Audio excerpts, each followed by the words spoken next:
السلام عليكم. ايه رأيك بقى في طبق العظمة بتاعنا ده؟ طبق خطير ومش مكلف خالص. بصدر فرخة واحد بس هتعملي العظمة دي. أكلة بسيطة وسريعة ومغذية جدا جدا، وهتعجبك قوي قوي قوي. تعالوا بينا كده نشوف الطبق العظمة ده عملناه ازاي. يلا بينا. السلام عليكم، ازيكم يا حبايبي؟ عاملين ايه؟ يا رب تكونوا بألف خير وسعادة وراحة بال. اللهم امين يا رب العالمين. اللهم صل وسلم وبارك على سيدنا محمد وعلى آله عدد كمال الله وكما يليق بكماله كما وكيف. اهلا بكم حبايبي في قناة الاكل احلى مع ولاء.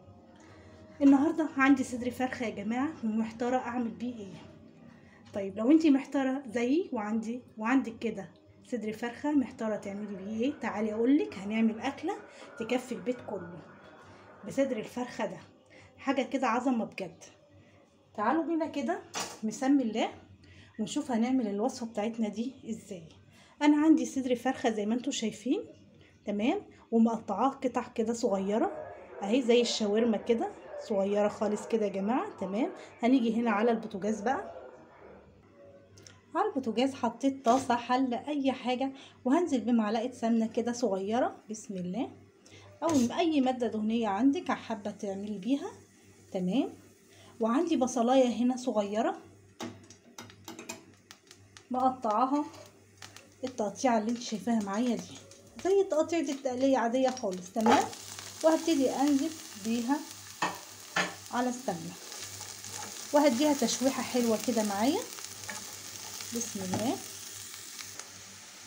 خلاص البصلة اخدت يا دوب يعني ايه، اتشوحت تشويحة صغننة كده اهي، ما احمرتش ولا حاجة. تمام. هبتدي انزل بقى بالايه، بصدر الفرخة اللي عندي ده بسم الله. طبعا غسلته كويس جدا اهو، وهاخده تقليبه حلوه كده بالبصله بسم الله.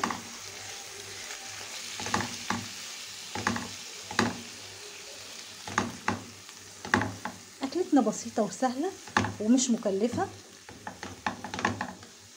وهتعجبك بصراحه جدا. هنا بقى هنزل بحبه ملح كده صغيرين بسم الله،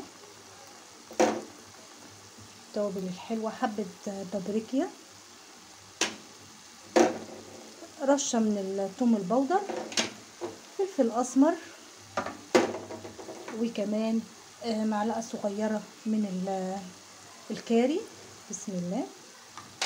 وعندي هنا بقى كمان روزماري اخضر اهو، هقطعه كده بالشكل ده بسم الله اهو. الروزماري بيدي للفراخ نكهه حلوه قوي قوي وطعم صراحه رهيب. تمام كده اهو بالشكل ده. وهقلب بقى تقليبه حلوه كده، وهسيب الفراخ مع البصل حاجه بسيطه كده تشرب من البصله يعني شويه. بصوا كده لون الفراخ بسم الله ما شاء الله، حاجه كده بجد خطيره. عندي بقى جزره بشراها هبتدي انزل بيها برضو، بتطعم لي وتسكر لي الفراخ بتاعتي، وفي نفس الوقت برضو بتكتر لي الكميه. وعندي فلفل كمان، حابه تحطي قرن حامي ماشي، فلفل رومي الوان او عادي ماشي اللي يعجبك.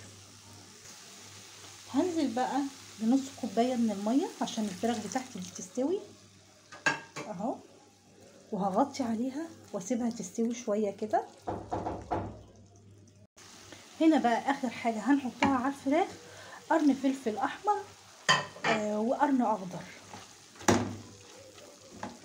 اهو بالشكل ده، يعني حسب المتاح عندك. بصي بقى يعني صدر الفرخه واحد عمل لي كميه حلوه قوي قد ايه. تمام كده. وكده الفراخ عندي خلاص استوت اهو. دقيقه بس كده، هخلي الفلفل مع الفراخ كده دقيقه وهشيل الطاسه خالص.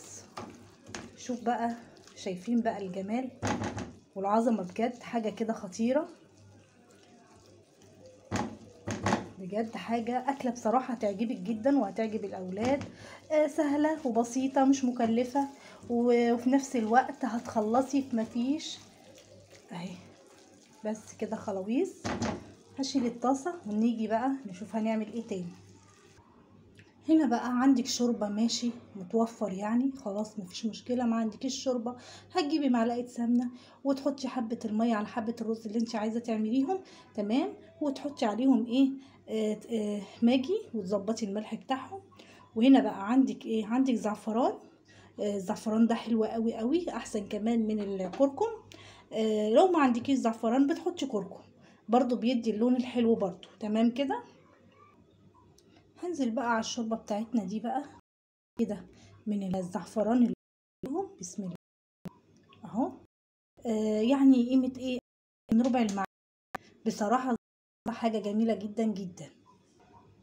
بصوا بقى لون الشوربة عندي اتغير خالص ازاي.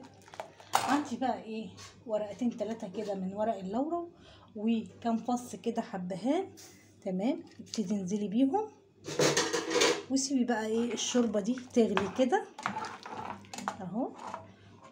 وشوفي بقى انت حابه تعملي كميه رز قد ايه، على قد الكميه بقى اغسلي. هنا بقى الشوربه بتاعتنا خلاص غليت، هبتدي بقى انزلي بالرز بقى. على فكره لو حابه تعملي رز بسمتي مفيش مشكله، رز مصري مفيش مشكله، بس طبعا الاسعار دلوقتي غاليه والدنيا بقت نار، فد ايه واحد ايه الدنيا مش مستحمله يعني الرز المصري مش هيقول لا، تمام كده. وبسيب بقى الرز بتاعي يستوي ويتشرب عادي زي الرز العادي بالظبط، تمام. وده كده شكل الطبق بتاعنا. ايه رأيكم بقى في العظمة دي؟ أكلة سهلة وبسيطة وسريعة وفي نفس الوقت مغذية جدا جدا، وكمان مش مكلفة. ايه رأيك في العظمة دي؟ بجد عظمة عظمة بجد. لو عجبك الفيديو اوعي تنسيني في اللايك والشير وسبسكرايب للقناة، والسلام عليكم ورحمة الله وبركاته.